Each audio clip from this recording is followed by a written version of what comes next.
Shalom, pemirsa Embun Surgawi, selamat pagi. Di pagi yang indah ini, mari kita merenungkan sebagian firman Tuhan yang saya beri judul Kebaikan Allah di Balik Penderitaan, yang terambil dalam Mazmur 44 ayat 24 sampai 25 dan Roma 8 ayat 28. Tapi sebelumnya mari kita berdoa bersama-sama. Tuhan, di pagi yang indah ini kami ingin kembali merenungkan firman-Mu. Biarlah firman-Mu benar-benar dapat menjadi kekuatan di hari ini untuk kami dapat terus berpegang pada kebenaran firman Tuhan di dalam setiap kehidupan kami. Terima kasih Tuhan untuk kesempatan ini. Dalam nama Tuhan Yesus saja kami berdoa. Amin. Saudara, salah satu pertanyaan yang sering diajukan oleh orang-orang yang sedang menderita dan belum mendapatkan pertolongan dari Tuhan ialah, mengapa Allah diam? Mengapa Allah tidak segera mengelurkan tangan? Bahkan pemazmur pernah berkata di dalam Mazmur 44 ayat 24 sampai 25, menganggap Allah tertidur dan menyembunyikan diri. Ayat ini berkata, terjagalah, mengapa engkau tidur ya Tuhan? Bangunlah, janganlah membuang kami terus-menerus.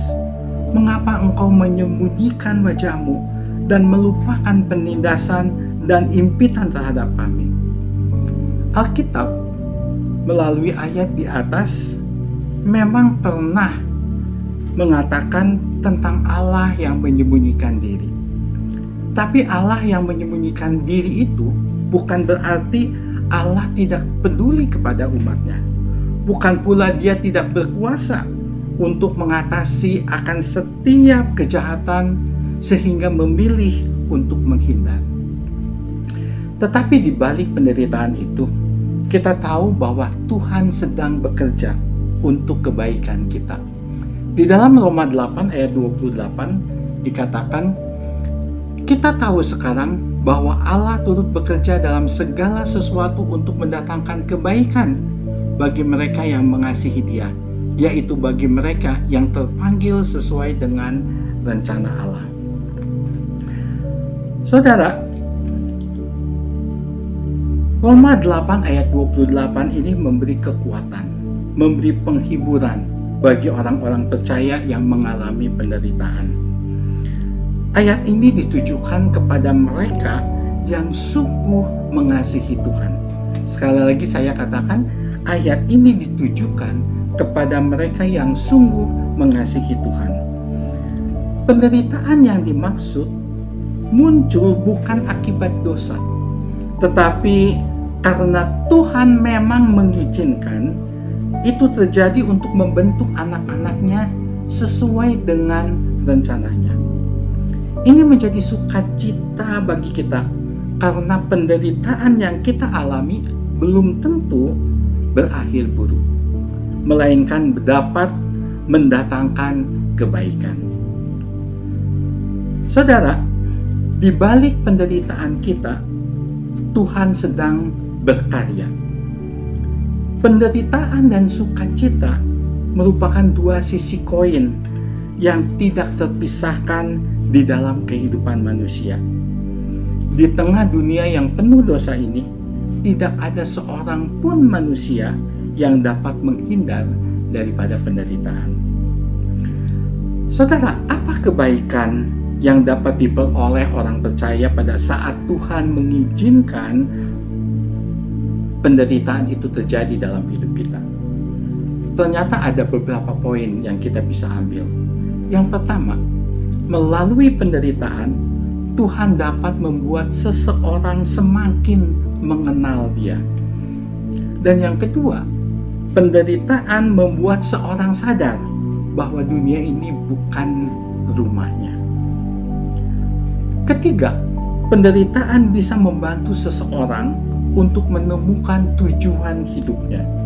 Dan yang terakhir, penderitaan dapat membentuk seseorang untuk tumbuh dewasa menjadi serupa dan segambar dengan Tuhan. Saudara, Ayub adalah salah satu tokoh di Alkitab yang merasakan kebaikan Allah di balik penderitaan yang dihadapinya. Ayub diizinkan Allah untuk dicobai iblis, sehingga hidupnya melarat dan sengsara. Namun, di balik penderitaan itu, Tuhan bekerja mendatangkan kebaikan baginya. Melalui penderitaan, Ayub semakin mengenal Tuhan. Sampai-sampai ia mengatakan di dalam Ayub 42 ayat 5, hanya dari kata orang saja aku mendengar tentang Engkau, tetapi sekarang mataku sendiri memandang Engkau. Saudara, saat kita diperhadapkan dengan penderitaan, janganlah mempertanyakan, kenapa aku mengalami penderitaan? Ini reaksi orang-orang dunia. Tetapi bagi kita, ambillah sikap tenang. Hadapi semuanya dengan berserah kepadanya. Dan biarkan Tuhan bekerja, memimpin kita di dalam hidup kita melalui penderitaan, dan temukan kebaikan-kebaikan Kristus di dalamnya. Sehingga kita dapat kuat menahan penderitaan. Dan kita yakin bahwa Tuhan bersama kita untuk mendatangkan kebaikan bagi kita semua. Amin.